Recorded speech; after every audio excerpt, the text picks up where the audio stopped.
প্রথম ফেজের যে নির্বাচন, সেই নির্বাচন আমাদের আহ্বান যেমন জনগণ সাড়া দিয়েছে এবং ভোট বর্জন যেমন সফল হয়েছে, দ্বিতীয় ধাপেরটাও তাই হবে।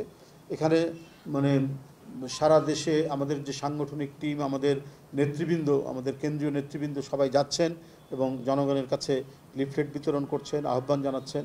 কদিন আগে যশোর এলাকায় শামসুজ্জামান দুদু, তারপর জয়নুল আবেদিন ফারুক, অনেকেই গেছেন, সারা বাংলাদেশেই এটা ব্যাপকভাবে যাচ্ছে। কর্মী সভা করে আমাদের যে এই বিষয়ে বর্জনের যে প্রস্তুতি, সেটা মানে সমান তালে চলছে এবং আমরা নিশ্চিত যে এই দুর্বিনীত পীড়িত আওয়ামী লীগ সরকারকে মানুষ ঘৃণা ভরে প্রত্যাখ্যান করছে, তার রিফ্লেকশন আবারও হবে দ্বিতীয় ফেজের উপজেলা নির্বাচন। ধন্যবাদ।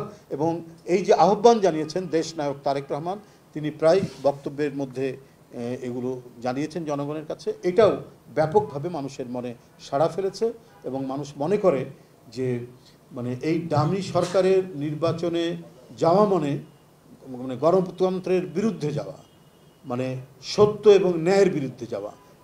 এখনও এদেশের মানুষ অত্যন্ত নৈতিকতায় উপর ভিত্তি করে তারা কাজ করে, তারা জানে কোনটা ন্যায় কোনটা অন্যায়। সুতরাং এই ডামি নির্বাচনে যাবে না।